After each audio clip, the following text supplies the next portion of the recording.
এই মেশিনটাতে সেলাই করার সময় অনেক সময় দেখা যায় যে নিডল বার আর নিচে নামছে না, অথবা হ্যান্ড হুইল ঘোরানোর চেষ্টা করলেও সেটা আর ঘোরানো যাচ্ছে না। তো এই সমস্যাটা কেন হয়?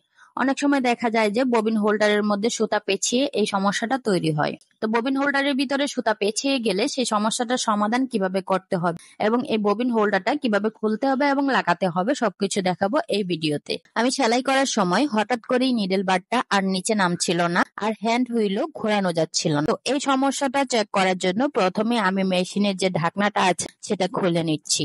ঢাকনা খোলার পর খুলে নিলাম ববিন কেসটা। তো ববিন কেস খোলার পর দেখা যাচ্ছে এই যে এখানে ববিন হোল্ডারটার মধ্যে সুতা পেঁচিয়ে আছে, যার জন্য মূলত এই নিডল বারটা নিচে নামছে না। তো এই ববিন হোল্ডারটা আমি প্রথমে খুলবো, খোলার পরে এই সুতাটা বের করব। তো ববিন হোল্ডার খোলার জন্য প্রথমে দুই পাশে যে দুইটা লক আছে এই দুইটা লক আমি সরিয়ে নিলাম। দুই পাশের লক সরানোর সঙ্গে সঙ্গে এই রাউন্ড অংশটুকু খুলে আসবে। এখন আমি পেঁচানো সুতাগুলা বের করার জন্য রোটারি হুকটাকে খুলে নিব।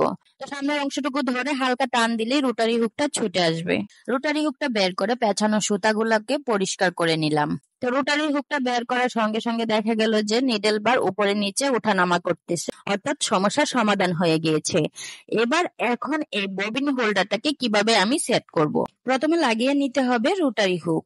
রোটারি হুক সেট করার জন্য এই অংশটুকুকে আমি হ্যান্ড হুইল ঘুরিয়ে বাম পাশে নিয়ে যাব, তারপর রোটারি হুকটা সেট করব। রোটারি হুকের নিচের দিকে এই যে খাঁজ কাটা অংশটুকু রয়েছে এই অংশটুকুকে আমি সেট করব হোল্ডারের ভিতরে থাকা পাতের মতো যে অংশটুকু, এই অংশটুকুর মাঝ বরাবর রাখবো এই রোটারি হুকের খাঁজের অংশটা। সামনের অংশটুকু ধরে হালকা চাপ দিলেই লেগে যাচ্ছে রোটারি হুক। তো রোটারি হুক সেট করা শেষ। এবার বাহিরের এই রাউন্ড অংশটুকু সেট করে নিব। রাউন্ডের এই অংশটা দিতে হবে সামনের দিকে, আর উপরে হুকের মতো যে দুইটা অংশ দেখা যাচ্ছে এটা দিতে হবে পিছনের দিকে, অর্থাৎ ভিতরের দিকে, ভিতরের উপরের সাইডে। আর এখানে যে অল্প একটু ছিদ্র মতো দেখা যাচ্ছে এই ছিদ্রটাকে এই অংশে সেট করে নিব। এবার উপরের এবং নিচের অংশ খাঁজ বরাবর রেখে হালকা একটু চাপ দিয়ে লাগিয়ে নিচ্ছি। এটার এক পাশে হালকা চাপ দিয়ে ধরে রেখে এক পাশে লক লাগিয়ে নিব, না হলে সেটা আবার ছুটে চলে আসতে পারে। তো আরেকটা লক যখন লাগাবো তখন অপর পাশে চাপ রেখে তারপর সেই লকটা লাগিয়ে নিব। হয়ে গেল আমার ববিন হোল্ডার সেট করা।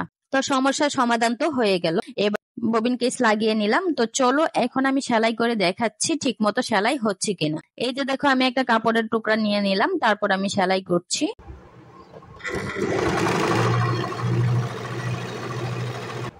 এই যে সেলাই একদম পারফেক্ট, অর্থাৎ আমার সমস্যার সমাধান হয়ে গেল।